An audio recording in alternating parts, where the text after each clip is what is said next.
And I am happy to share. I can send a PDF of these slides Okay, to Rhonda tomorrow. So if any of you want it, hopefully that's okay for you to distribute those, Rhonda. absolutely. Thank you. Wonderful.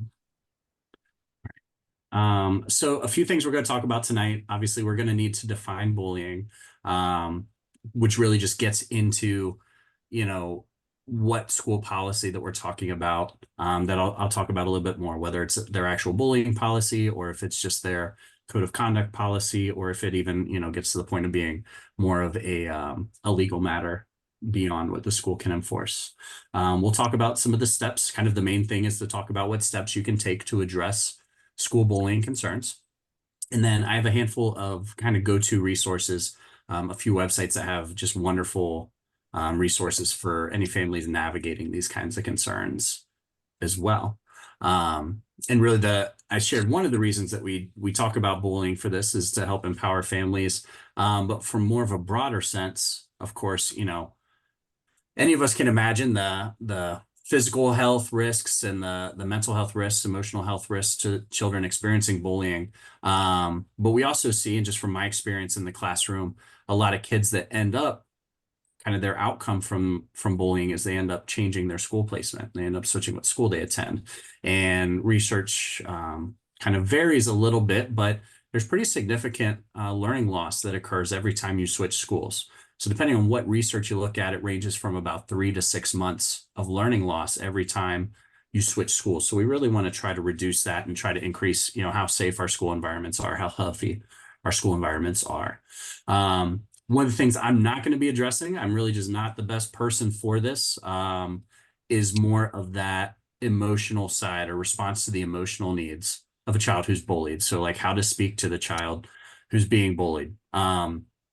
Again, that's just not my professional capacity, but I do have a few resources here for you, and these are really the go-to ones in general. If you're looking for more information, the first two were formed. So there's the Boys Guide to End Bullying.org and the Girls Guide to End Bullying. Those were created in a partnership with Cincinnati Children's and a few of our other community partners here that really just have just a ton of great, particularly if you're on the school side, like activities and worksheets that can kind of help put a little structure behind talking to kids about bullying and what to do if they're in that situation.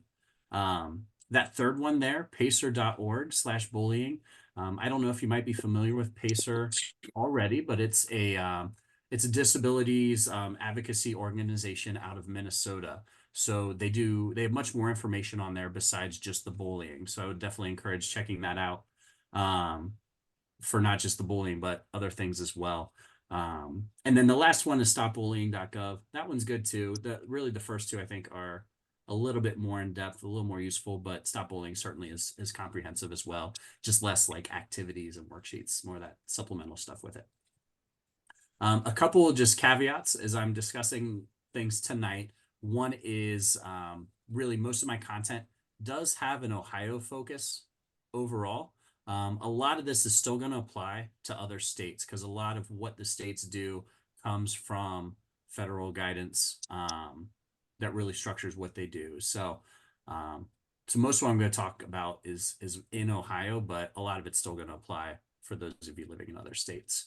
And then over the course of this school year, just to clarify, ODE, or the Ohio Department of Education, added some to their name, so their acronym's a little bit different now. But if I say, or you see ODE on the screen, it's now ODEW instead of that. And then as I'm talking about examples about bullying, I'll typically phrase it as one bullying student and one bullied student. But obviously we know a lot of the actual situations, it could be quite different from that. So just for the sake of the conversation, that's just how I'm going to put it. So the first thing that we talk about for bullying is just putting a definition behind it. And there are two up on there. One of them is the Ohio Revised Code, or the ORC definition of bullying. And what you're going to see across different definitions of bullying, unfortunately, when we look at, so I looked at the websites of all the districts here in Hamilton County. We've got north of 20 districts just in our county. There's a wide range of what they put in their definition and their policies of bullying. Some are much shorter, some are much longer and much more involved, but typically you would see Several different consistent pieces. One is that it's got to involve some type of harm to the student. All of them are going to include that it's got to be multiple incidents, so not just a one-time incident. A lot of the definitions talk about some degree of significance. And when we talk about that, we're really looking at how it impacts their their educational environment or their educational performance. Some definitions include some kind of comment on an imbalance of power or an inability to defend themselves. Some definitions specify that it's school-based and not outside of school. And then some definitions of bullying differentiate if it's based on like a protected class. So protected classes under federal law, those would be things like religious groups or based on gender, things like that that fall under certain federal codes. But Ohio's definition here really encompasses a lot of those. So you see it's harassment, intimidation, or bullying can mean either of the following. So any intentional written, verbal, electronic, or physical act that a student has exhibited toward another particular student more than once, and the behavior both causes mental or physical harm. So there's that statement of harm to the other student, and then is sufficiently severe, persistent, or pervasive that it creates an intimidating, threatening, or abusive educational environment for the other student. And then they also include violence within a dating relationship, which probably could be its own conversation, but not something we're talking about tonight. But then you see other definitions that line up with some of the school districts that I've seen. One here is from the Legal Aid Society of Cleveland, much shorter, much simpler. Bullying refers to any written, spoken, or physical acts that are threatening or abusive to another student and happens more than once. So those are just a couple examples, and we'll talk about why that's important as far as your first steps in addressing bullying is going to be just getting a copy of your district's bullying policy for that. We'll get into that a little bit more later. And it's also really important to define what bullying is, because a lot of situations get really difficult for schools in figuring out which protocol they need to follow as far as their bullying procedure versus just a regular code of conduct, or again, whether it falls outside of that. So some of these things that make it kind of, it just gets really cloudy as to if it's schools, ability or even their within that policy to address. Some are, what degree it is, whether it's a school issue versus if it's a criminal matter. At least here in Ohio, we see that, and it states very clearly in our law that that definition of bullying doesn't apply to private schools. Which I know ranges, where you are. Certainly here in Cincinnati, there's a pretty prominent presence of private schools. So the ORC does not apply to that. Here in Ohio, we do have a pretty robust presence of, they're called community schools legally. More commonly, they're referred to as charter schools. So here in Ohio, the bullying laws do apply to charter schools, but at least in my practice, it doesn't quite work like that. I certainly don't want to put all the charter schools in one bucket, but in my experience, they tend to operate more like private schools. So they prefer to handle things more internally. There tends to be less procedural safeguards for families to access. Again, that's in practice, maybe not in the letter of the law, but from a practical sense, that's kind of just how it goes. One other issue we run into, certainly here in Cincinnati, is some of the other school environments aren't monitored by school personnel. So we may be talking about school transportation that's contracted out to a private company that just adds some difficulty in navigating concerns if the child's being bullied on the bus, but not in the school building. And that's not to mention if you're in a city that uses public transportation. Certainly like here, our high schools use public transportation. That just adds an extra degree of difficulty in schools being able to monitor and manage that. Not to mention, some schools, even their before and after care are contracted out to other private groups.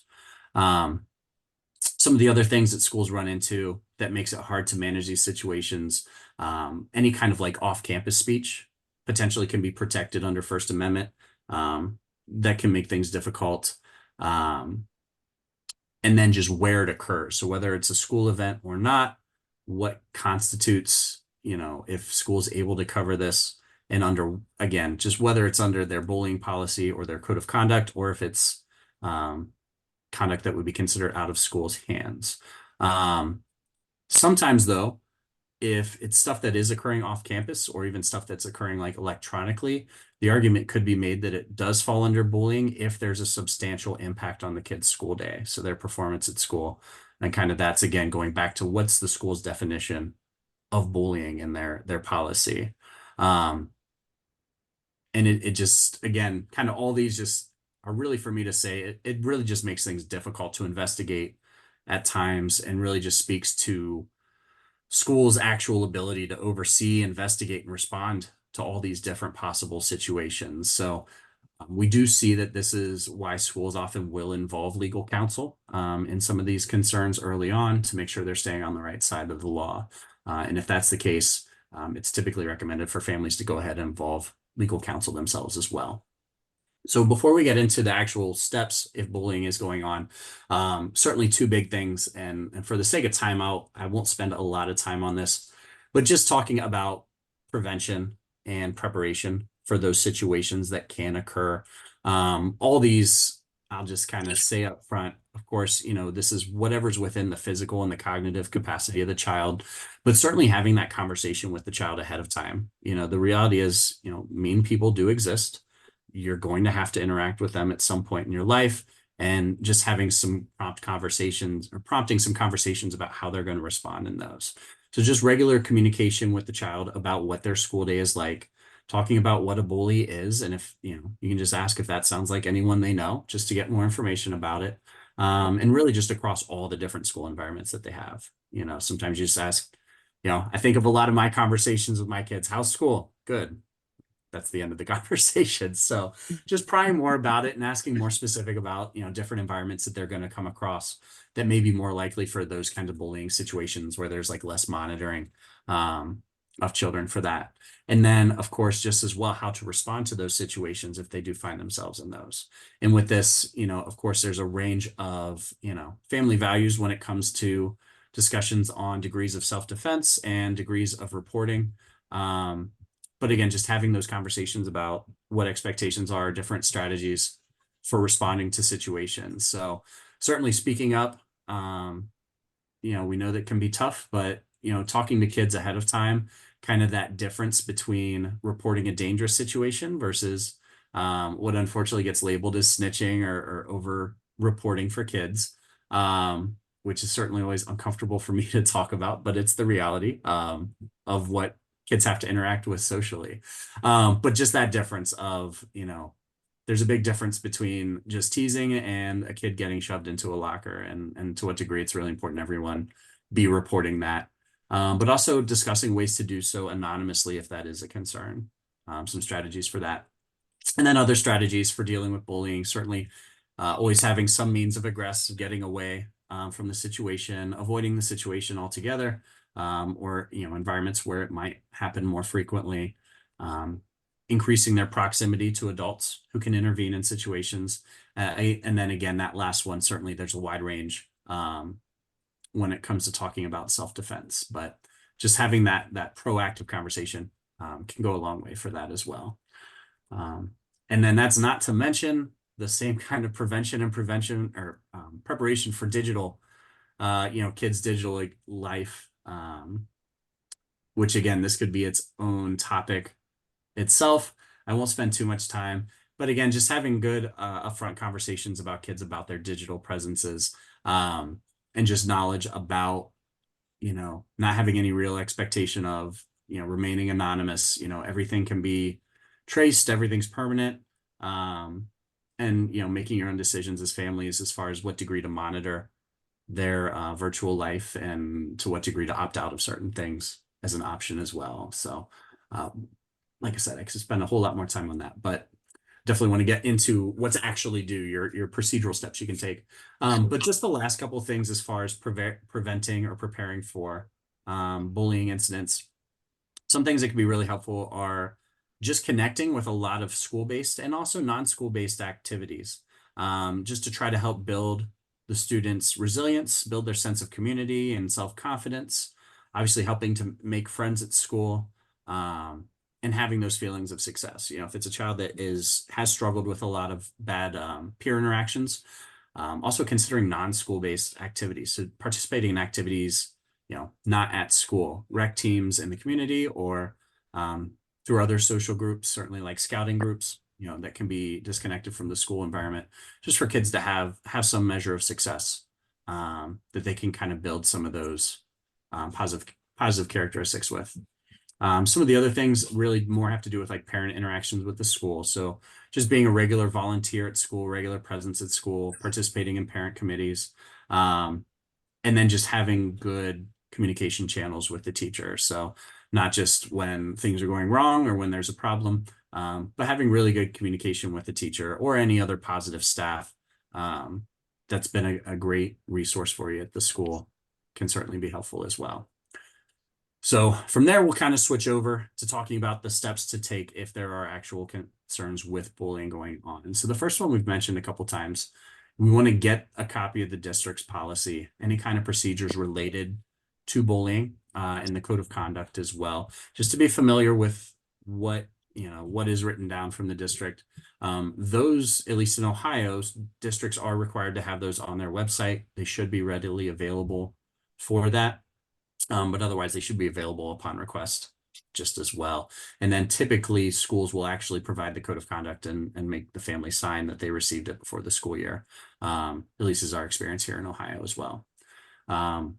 Separately, if the student's on a 504 or an IEP plan, there are some aspects to the special education law we'll talk about a little bit later on, just to being familiar with that, as these certainly can impact some of their services they're getting. If the degree of bullying is impacting their educational performance, you're going to want to consider as well. But we'll talk about that later on. Identifying the best contact at school. Hopefully that's their classroom teacher, but certainly if there's someone that they just have a good relationship with, or has been a good advocate for them in the past, sometimes it's good to utilize that relationship just as well. And then the first real active step is reporting to school. Really, we say doing this both in writing and through the district website. So this is one that I know is the case in Ohio, and I don't know if it's the case in other states, but at least in Ohio, districts are required to have a reporting mechanism on their district website for it. So all the districts around here, there is a place on their district website where you can file a bullying complaint with the district. But typically we would talk about kind of in writing or have a conversation followed up with an email. So it is documented, to share your concerns. Certainly you can start that at the classroom level with the teacher. If you feel the degree, it needs to be raised, above the teacher. But again, kind of just having everything at that point written down. So any interaction followed up with an email, just summarizing what you discussed. So you'd want to ask the school, just kind of share your reporting of what the student reported to you. Ask the school to investigate. Sorry, I got some kids yelling in the background here, if you hear any background noise. So ask the school to investigate and report back to you what they find in their investigation. You want to follow up. I put here daily. I think that's appropriate, but certainly gauge your situation. You don't want to be too bothersome, but when we're talking about bullying concerns, I think daily follow-up on the status of the investigation is acceptable. But following up with the student as well to see, kind of monitor for any kind of retaliation now that the thing has been reported. And then establishing a clear timeline for the investigation and follow-up meeting. So just clearly asking school how soon they can complete their investigation to meet with you. The one piece of advice I got from one of our districts, we presented this to some of our staff, and she had shared, you may actually want to avoid using the term bully when you initially report to school, because sometimes districts there can be some stigma with that. Schools can kind of put up some walls in their responses to that with that language. So she actually recommended some language that you have concerns with interactions with peers, or you have concerns about your students' treatment at school, using slightly different language with that initial reporting instead of just outright calling it bullying your first interaction with school, which I thought was insightful from that particular district for that. And then just as well, if you do have any concerns about retaliation or anonymity, then definitely being upfront with the school about that just as well when you report that. And then that last point there again is just to document all your interactions. Always follow up your conversations with an email. And obviously that would include meeting notes as well. So if you have a conversation like in person with a teacher, it's okay to just send them an email after the fact and just say, hey, thank you for talking to me today about my child's school experience. Just to summarize our conversation, bullet point, bullet point, bullet point. If any of these are incomplete or incorrect, please reply. Just to kind of put that timestamp on it and have it documented. A few things to keep in mind though, once you do report.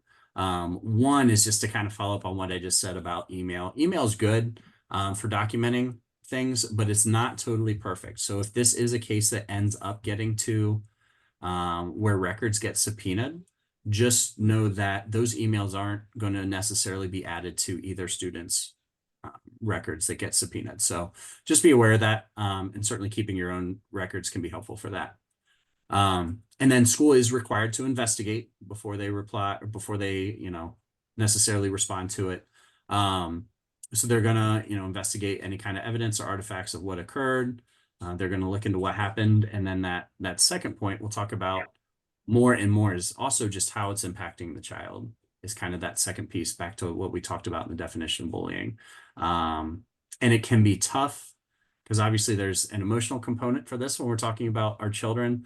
But just to let you know, and this is going to be a lot of what school says too, is that, all students involved have rights.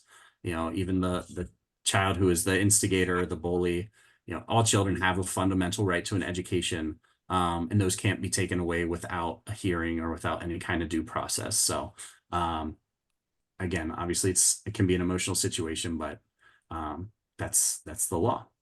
And speaking of the law, one other question that can come up after any kind of any of these sort of parent interactions is obviously a lot of schools have more and more security capacity, more and more cameras.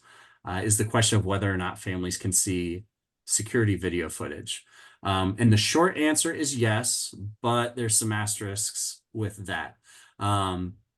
So really kind of just reiterating that schools got to balance the rights of everyone who's involved, which includes the instigator and the kid who potentially was bullied, but also even just bystanders. So schools do have the right to withhold film until they can redact other students from it, depending on what software they use. Sometimes that's easier than other times.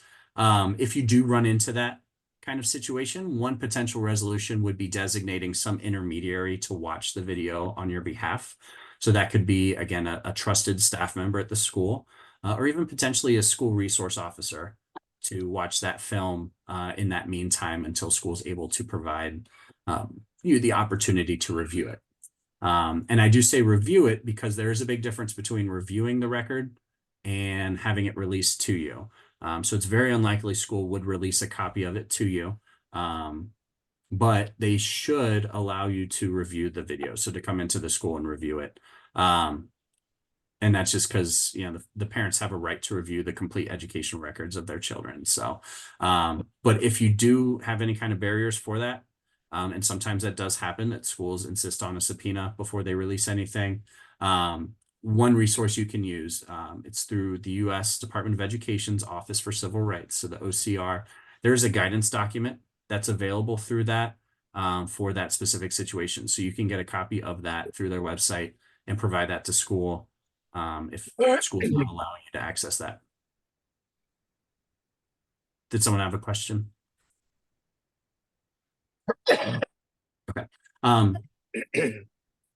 And then, so we've made the report to school, school's done their investigation, and then the next step would be meeting with the school. So a few things just to keep in mind. I do want to point back to that pacer.org website. They have really good resources, really much more detailed than this about how to prepare for that meeting and how to kind of conduct yourself during that meeting. Much more thorough than I'll be talking about tonight. So definitely check that out if you are having any kind of bullying concerns, just for much more thorough recommendations. But ahead of time of that meeting, you certainly can be speaking to your child to kind of get more information about what's going on. Hopefully school provides an agenda of what will occur during the meeting, but it is certainly appropriate to request one. I find it's beneficial to write out any of your questions, any of your problems, or any of your ideas ahead of time.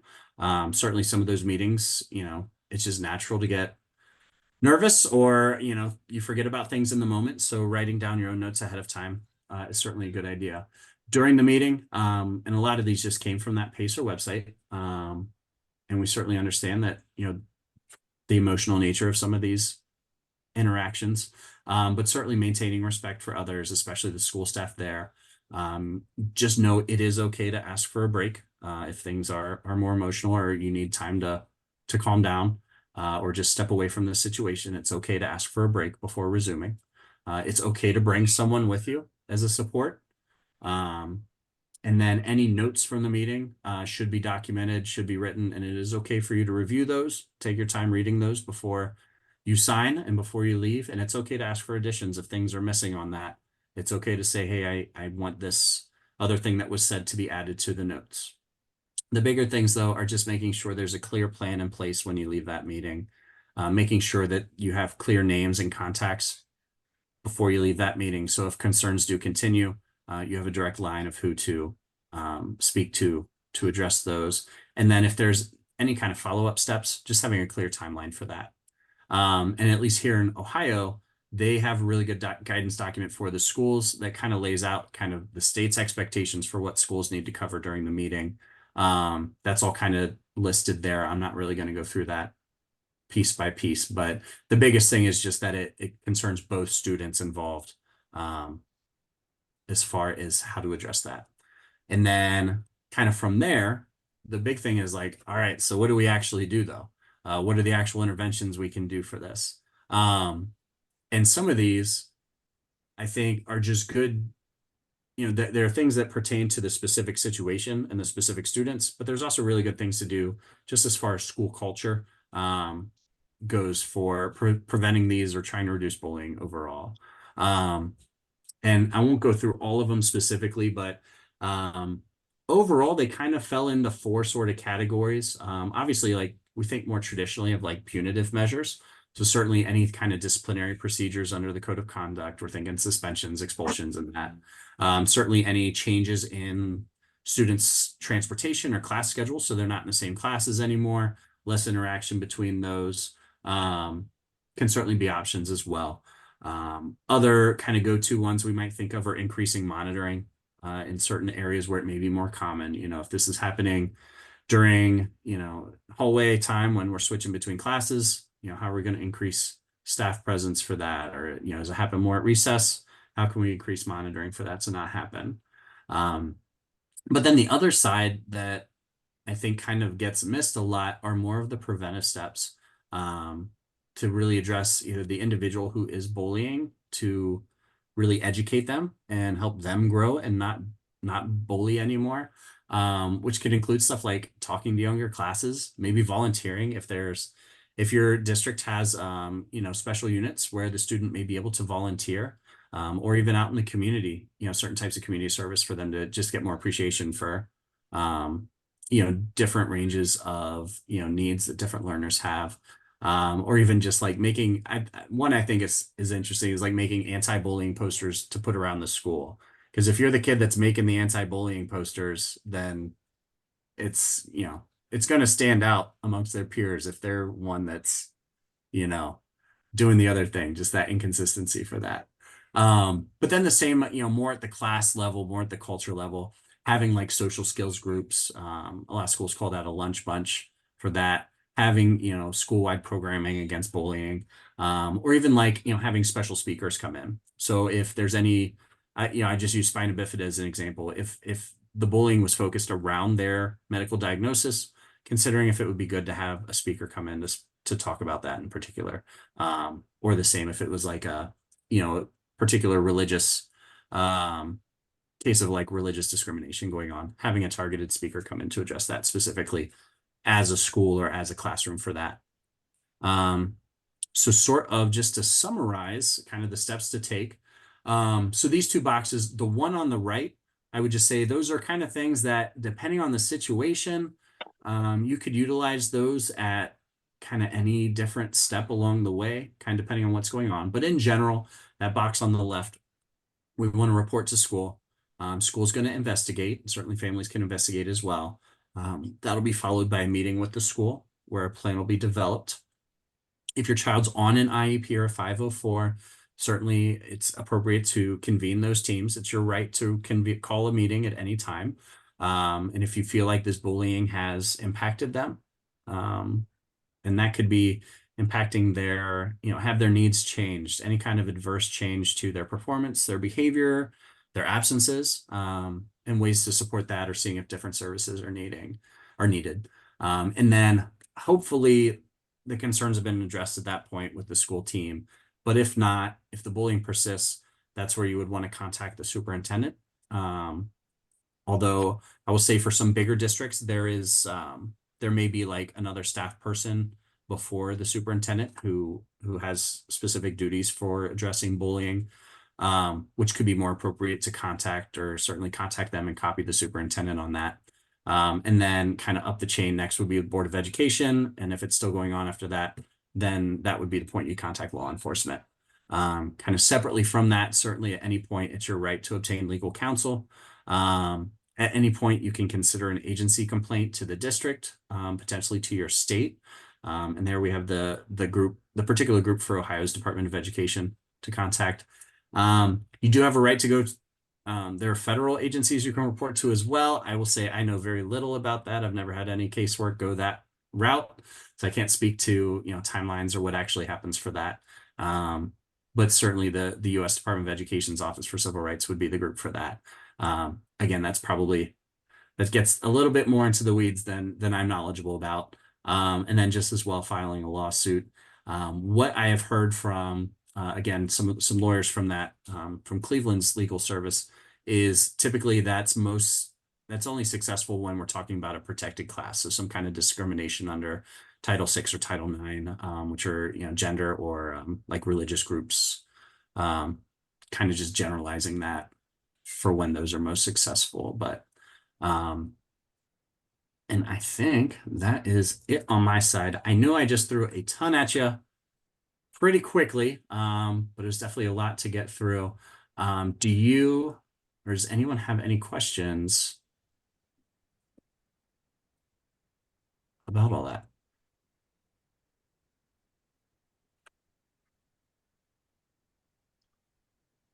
You're muted, All right, Lou. I can't hear you.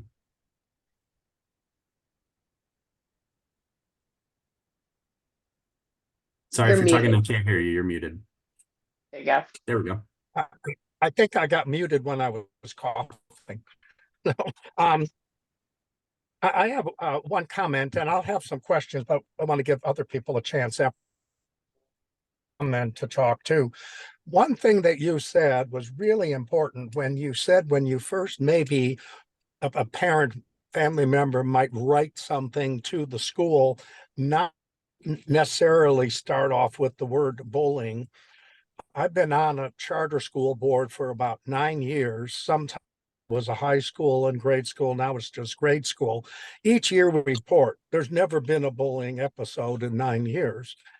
Threshold really is pretty high. And as a board member, if all of the parent did come up in that word, there would all of a sudden we're going to contact our lawyer. There's going to be a completely different discussion going on. So I'm talking initially using the word teasing, actions that aren't real beneficial. So I think that is a great point that you have. And once it gets to the level of what the state says bullying is, I think families need to get very proactive, because we see that sometimes these students then harm themselves. It affects them so much. But what I worry about, like Fred, who will be in kindergarten next year, it's more teasing and not to the level of bullying yet. And Lisa had a good past time. He's been for years in a preschool where it's a mix, typical and special needs. And I have seen what she said, that the other students actually are very helpful. to the special needs students. Both years, there was another student that always would tag along with him and help him up, stand up when he couldn't get up off the floor and things like that. But even his mother mentioned for next year, she has a concern. He and his brother, he's 6, his brother's 5, his brother's potty trained. And all of a sudden last week, they were getting ready for bed and then they have story time. And all of a sudden, the younger one said to Everett, "You're wearing a diaper." Well, his mother never calls them diapers, they're called pull-ups. But all of a sudden, his brother noticed that.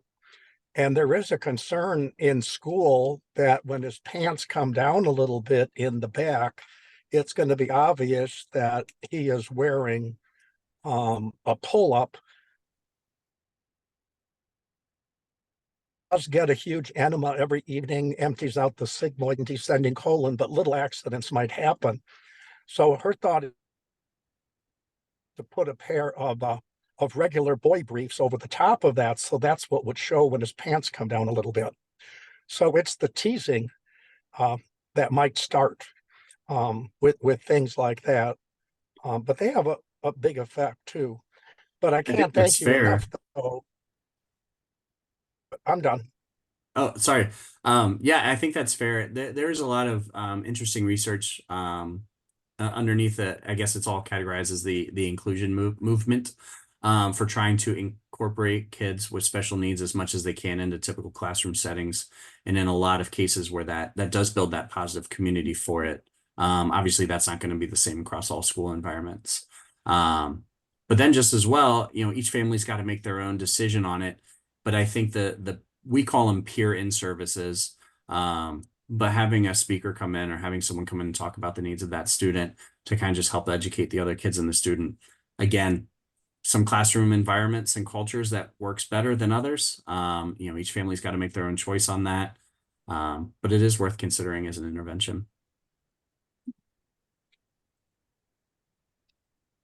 Once Anyone you else? get out of that preschool, kindergarten environment, the teasing does start where you don't have it at the younger age. And I know my grandson experienced that. Now, once he got into high school, he joined ROTC, which has been the best thing for him. And virtually no teasing, definitely no bullying, and virtually no teasing with that group as his peer group. And I like what Kenny said about working with your child who does have spina bifida or whatever the challenge may be, working with them proactively on, what would a good response be if somebody said something about whatever. Just that empowering them. I think the biggest thing we need to do is empower our kids to, better understand how, or give them tools and strategies to, hopefully that some of that stuff won't take the emotional toll because you've built within them the strength that they need to overcome their challenges that they have. Yeah. And I think, again, just the involvement in different activities. If they do have a lot of teasing they have to deal with at school, certainly finding some outside of school that they can build and have some success somewhere to look forward to. But also at school, even with, whatever their needs are, they, if they're in a public school, they've got to accommodate any extracurricular they want to participate in. Even if they're not able to play the sport, they can still participate in the team and still be in that community and acquiring friends through that, which, obviously is going to help them across different environments at the school. So just know school, don't shy away from any activities just because of whatever their needs are. School does have to accommodate them and allow them to in the public setting.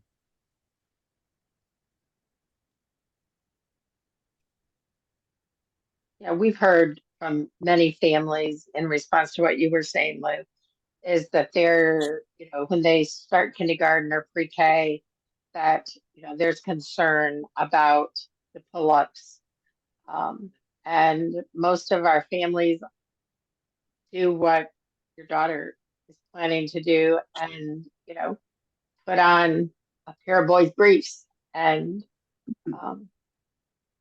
and little girls, little panties. So that is something that we hear in the office or in other conversations. So. Any other questions for Kenny before?